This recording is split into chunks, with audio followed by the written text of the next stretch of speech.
Hebreërs 4 vers 12 en 13. Die woord van God is lewend en kragtig. Dit is skerper as enige swaard met 2 snykante en dring deur selfs tot die skeiding van siel en gees en van gewrigte en murg. Te beoordeel die bedoelings en gedagtes van die hart. Daar is ook niks in die skepping wat vir God onsigbaar is nie. Alles lê oop en bloot voor sy oë. En aan hom moet ons rekenskap gee. Hartlik welkom by nog 'n episode van Evangelisasiestasie. Julle ken al ons gesigte en ons gaan gerus voor Daniel en Roan is weer hier saam met ons en ons gaan nou fokus om te kyk in hierdie episode oor hoe doen ons evangelisasiewerk. As jy nie vorige episodes gekyk het nie, gaan kyk gerus wat is die betekenis van evangelisasie en wie moet evangelisasie doen, sodat mense ook nou kan mooi verstaan hoe moet ek dan ook as gelowige evangelisasie werk aanpak. Daniel, kan ons gerus by jou begin.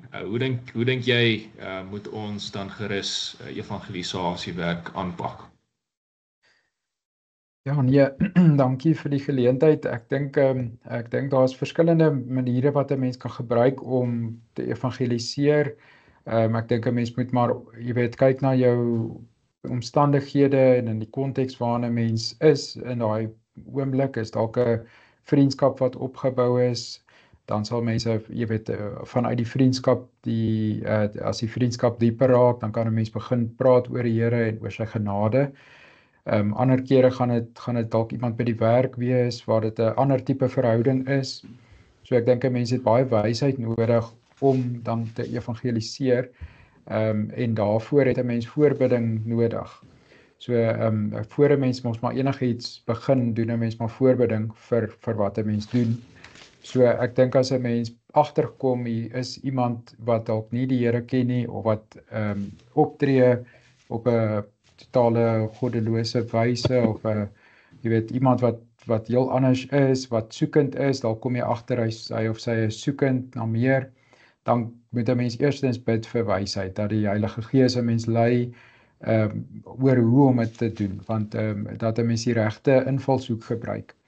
En dit is maar die belangrike om daarby te begin. En dan, soos jy ook op 'n vorige opname gesê het, Jacques, help nie mens praat net storieetjies nie. Dit gaan nie, dit is nie evangelisasie nie. So om maar net te sê, maar byvoorbeeld getuienis te gee is goed, maar mens moet uitkom by die woord, om die woord te verkondig aan hulle, om die evangelie letterlik te bring. Die feit dat ons almal in sonde ontvang en gebore is en dat ons 'n verlosser nodig het, dat ons nie self ons sonde kan betaal nie, dat iemand anders in ons plek moet betaal, iemand wat ware mens en ware God is. So dit is tog die evangelisasie om dan daarby uit te kom. So ek dink ek het nou al klaar te ver gegaan, maar hoe 'n mens dit gaan aanpak, dink ek moet 'n mens bid vir wysheid oor hoe 'n mens dit moet doen. So ek gaan maar eers net hier stop. Dis Roan, wil jy 'n bietjie byvoeg? Ja, jy moet my ook markeer. Ek is nogal baie lief vir hierdie onderwerp. So ek dink natuurlik die woord moet verkondig word. 'n belangrike ding, en Daniel het dit gesê en ek wil dit maar net eintlik beamoen, die mooi woord daarvoor is om te kontekstualiseer.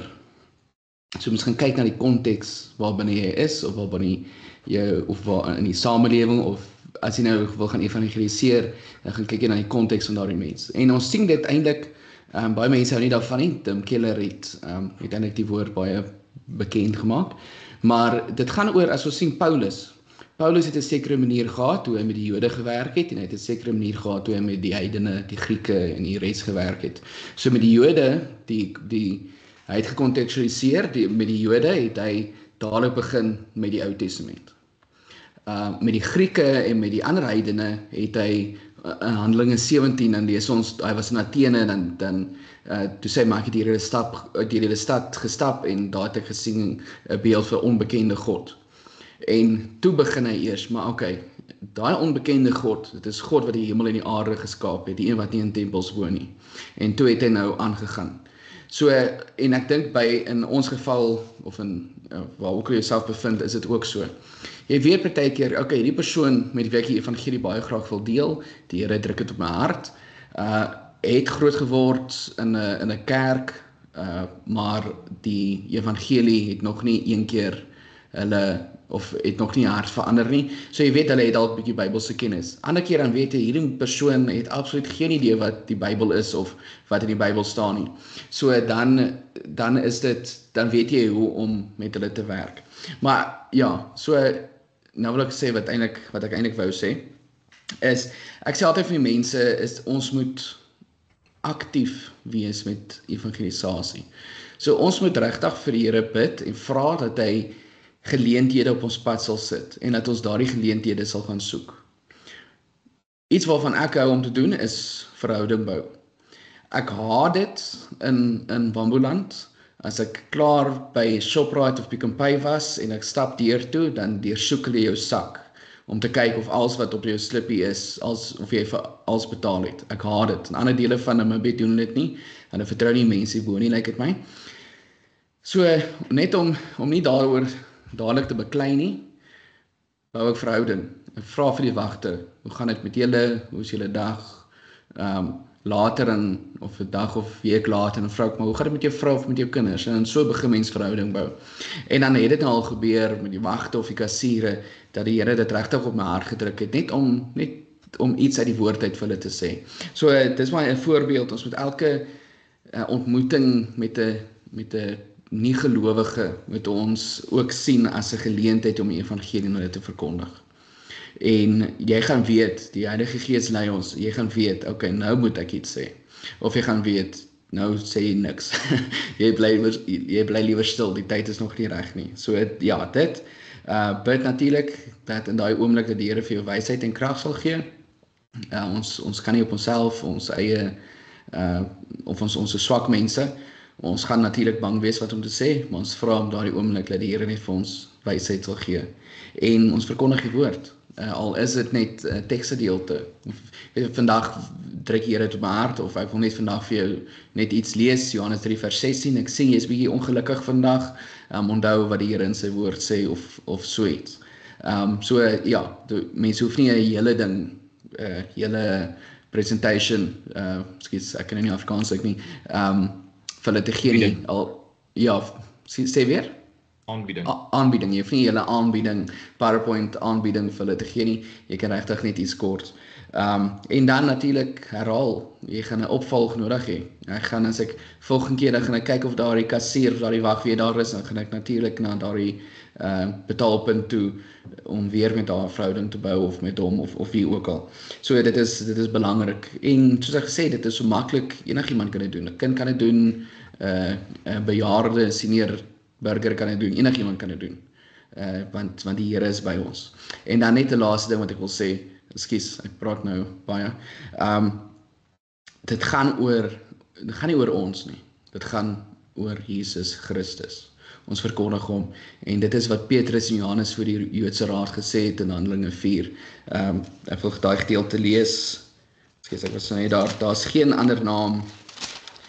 Hy bring die verlossing en niemand anders nie. Daar's geen ander naam op die aarde aan die mense gegee waardeur God wil dat ons verlos moet word nie. En ek kom terug op wat Jacques en Daniel gesê het. Ons verkondig nie stories nie, ons verkondig nie net oor ons eie lewe, hoe wonderlik ons eie lewe is nie.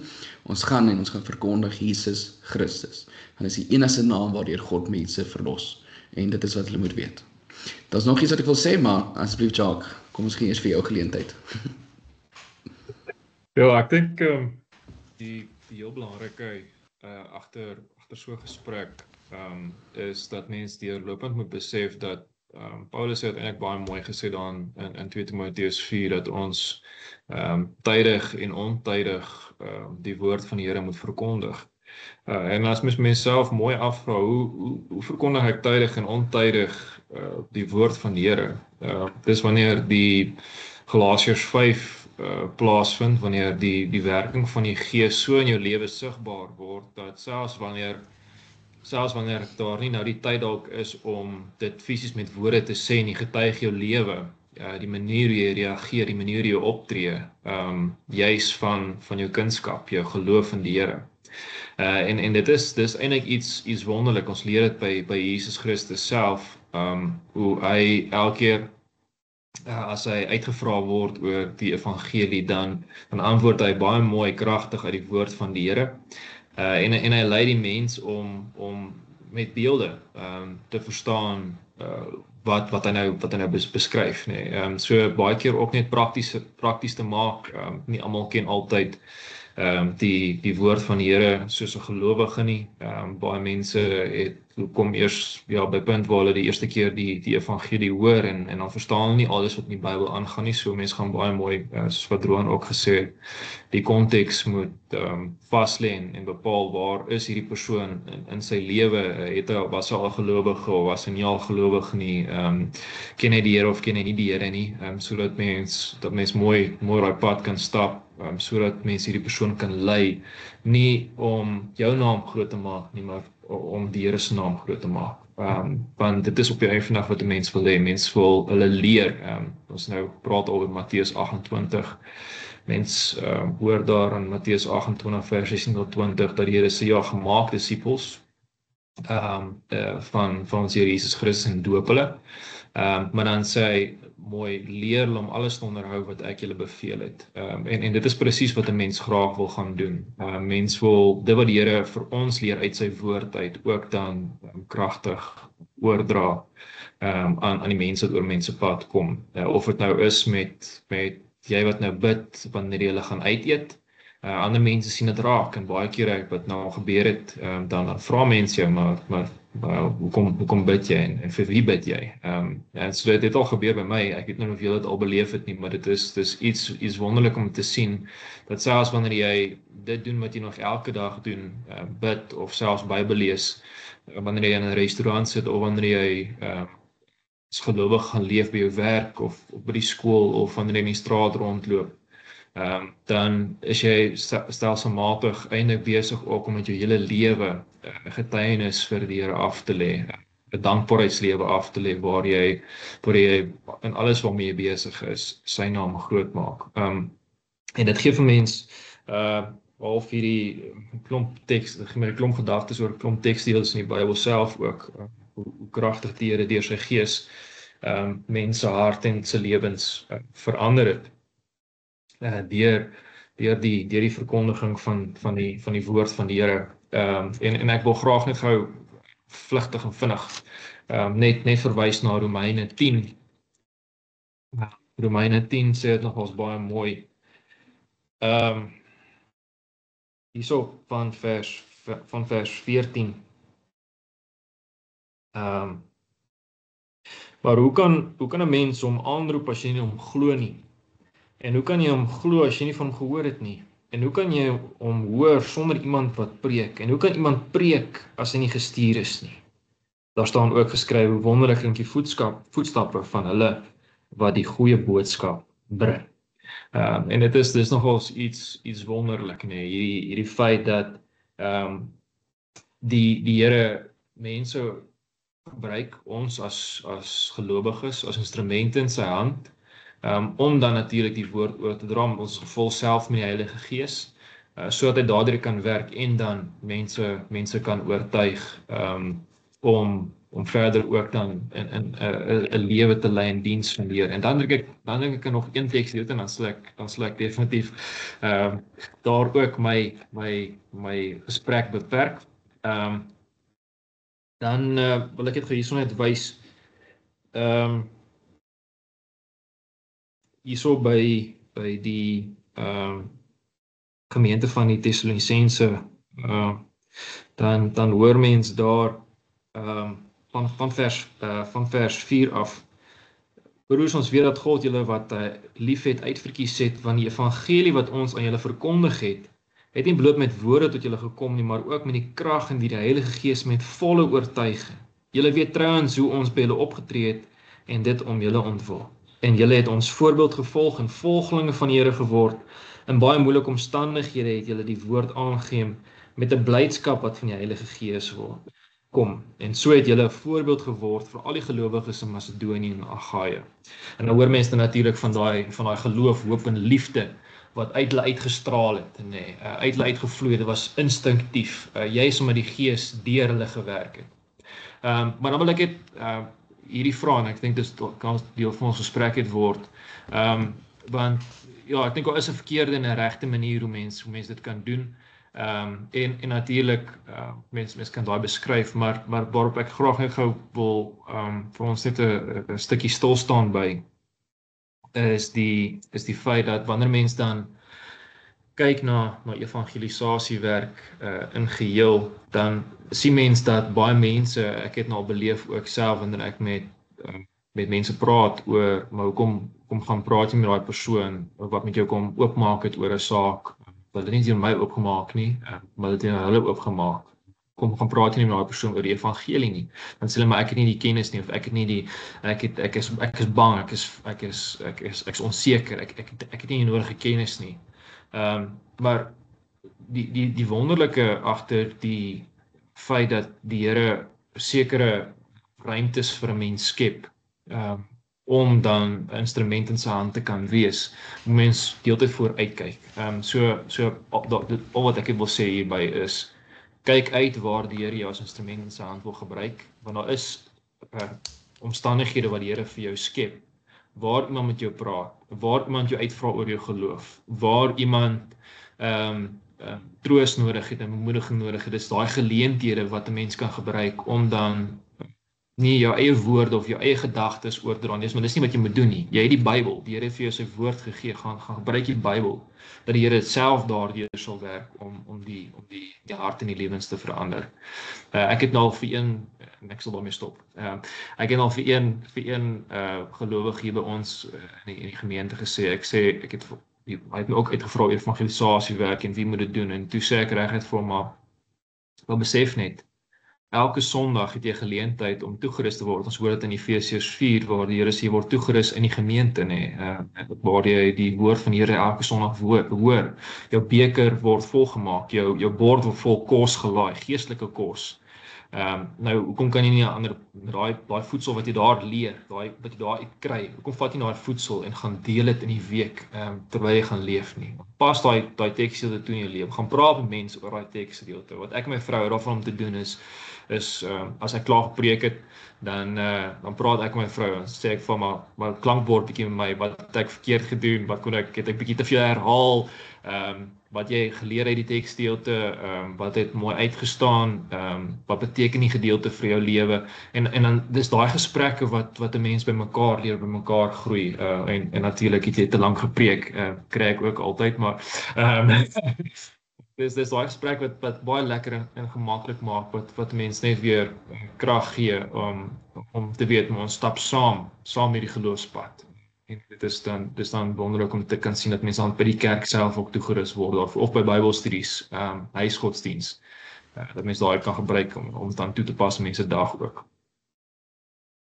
Nog iets van julle kant af? Roan, ek het jy nog iets gesê. Ja, ek weet net 'n riglyn wat ek baie vir mense sê om te gebruik wanneer hulle evangelisasie doen. Sonde, verlossing, dankbaarheid. Dit sien ons die struktuur van Romeine, die struktuur van die Heidelbergse Katekismus, begin by sonde, eintlik al voor sonde, die perfekte skepping, sonde wat dit veroorsaak het, verlossing, dankbaarheid. En ek dink dit is belangrik. Dit is 'n goeie riglyn. Ek gebruik dit ook as ek met mense gesels, as ek weet ek het nou 'n minuut om vir hulle te evangeliseer. En dan daai minuut, sonde, verlossing en dankbaarheid, sê ek iets daaroor. So sonde, verlossing, dankbaarheid. Ek dink elke dopper behoort hierdie 3 woorde eintlik van harte te ken. Sonde, verlossing, dankbaarheid. Daniel, nog iets van jou kant af? Net so laaste gedagte, as ons ook Matteus 10 lees, dan sien ons daar ook Jesus Christus wat die 12 disippels uitstuur, en dan kry ons ook nogal iets van hoe hy gesê het moet hulle leef, hoe moet hulle gaan evangelisasie doen. Dan begin hy, julle kan dit gerus weer lees daar van vers 1 tot so vers 15, so ek gaan nou nie die hele deeltjie lees nie, maar hy begin deur te sê, gaan na die verlore skape van Israel toe. Moenie na die Samaritaanse dorpe toe gaan, hier staan daar in vers 5 en 6. So dit meen, ons moet eers begin met die mense naaste aan ons, wat jy weet, maklik bereikbaar is, kan ek sê, wat mense dalk vinnig kan bereik, en nie dat die ander mense nie bereik moet word nie, ons moet hulle ook bereik, maar as jy nuut is in evangelisasie, dan is dit dalk 'n goeie beginpunt om met mense te praat wat dieselfde werksomgewing as jy, dieselfde taal as jy praat, al die dinge. En dan gaan hy aan, dan sê hy, verkondig die koninkryk, dat die koninkryk van die hemele op hande is. Dan die mooi woorde wat sê, julle het dit verniet gekry, gaan deel dit ook verniet uit. En dan praat hy bietjie oor 'n mense gesindheid. Hy sê, moenie vir julle goud of silwer bymekaar maak nie. Die hele feit dat God sal voorsien vir jou evangelisasiepad. Hy sal vir jou die middele beskikbaar stel. Hy is ons Vader, hy sorg vir ons. En dan is daar baie ander goed ook, maar dan die laaste ietsie wat ek net oor wil praat, is daai gedagte van, as julle in 'n dorp kom en die mense ontvang julle nie, skud die stof van julle skoene af. So ons moet ook weer eens deur gebed en deur wysheid kan agterkom, maar ek het nou genoeg probeer om die persoon te lei, en ek sien nie enige reaksie of enige terugvoer nie, en dan om rustig te kan wees om te sê, maar ek het my bes probeer met die persoon. Maar ja, dit gaan ook verskil van geval tot geval, en mense het maar die Here se wysheid nodig daaroor. Maar ja, Matteus 10 vers 1 tot 15 is dalk ook 'n deel om te lees, as mens wonder hoe prakties, hoe gaan doen ek evangelisasie. Maar net 'n laaste gedagte, dankie. Dankie julle. Ja, ek dink dis nog net iets te sien, hè. As mens as gelowige jou geloof gaan begin uitleef, sê die Here nie, dit gaan maanskyn en rose wees nie. Daar gaan teenkanting wees. Mense gaan nie altyd jou aanvaar nie. Mense gaan nie altyd wil luister nie. Hulle gaan nie tot daar net ewesklik tot inkeer kom en hulle lewens drasties verander nie. Baie keer werk die Here ook met tyd, of baie keer het die Here besluit hy wil nie nou op daai stadium werk nie. En dan verwerp jy, of mense sien ook baie van die predikers wat veral in die strate preek, wat mishandel word, wat gespot word en verwerp word, en ons sien natuurlik die kerke in geheel ook word aangeval. Ek dink nou weer in so 'n paar maande terug waar daar in Somalië ook gelowiges doodgemaak is vir hulle geloof. Ek dink nog aan gelowiges wat in tronke gestop is. Ek dink ons leef nog in 'n land, ons kan dankbaar wees daarvoor, waar ons nog met vrymoedigheid die evangelie kan verkondig. En ja, daar gaan baie keer teenkanting wees en baie mense gaan dit nie wil hoor nie. Maar moenie dat dit jou stop om jou geloof uit te leef nie. Moet ook nie bang wees om dit te doen nie. Dieselfde teks ons nou al lekker deurlopend oorgesels, Matteus 28 sê ook, dat die Here daar aan die einde van vers 20 sê, maar onthou, ek is met julle tot die volëinding van die wêreld. En daai met julle wees is dat ons weer dink aan God wat sê hy is ons Immanuel, God met ons. So hy is met sy gees in ons. Hy het sy voorspraak vir ons gestuur, so moenie bang wees om dit te gaan doen nie. Die Here werk met ons, hy werk deur ons. En hy sal vir ons ook die krag en wysheid dan gee, om dan waar hy ons wil gebruik as instrument in sy hand, ook sy naam te kan groot maak. Ons vertrou elkeen van julle, ook hier by Salbaat, wat hierna sal luister. En ja, as julle enige vrae het, asseblief ook stuur dit na ons e-posadres toe. Ons sal gerus dan ook daarop terugvoer gee, en ja, sterkte en seën ook met elkeen van julle so geloofslewe. Mag julle verder ook groei, smag en julle kennis van die Here te verbreek, en julle geloof te groei nog verder volwassenheid toe, en mag die Here julle ook gebruik om verskil te maak hier in die wêreld, hier in die land, tot eer van sy naam. Dat sy naam geheilig word en sy koninkryk kan kom, sy wil kan geskied in die hemel en net so op die aarde. Sterkte en seën met die res van die week.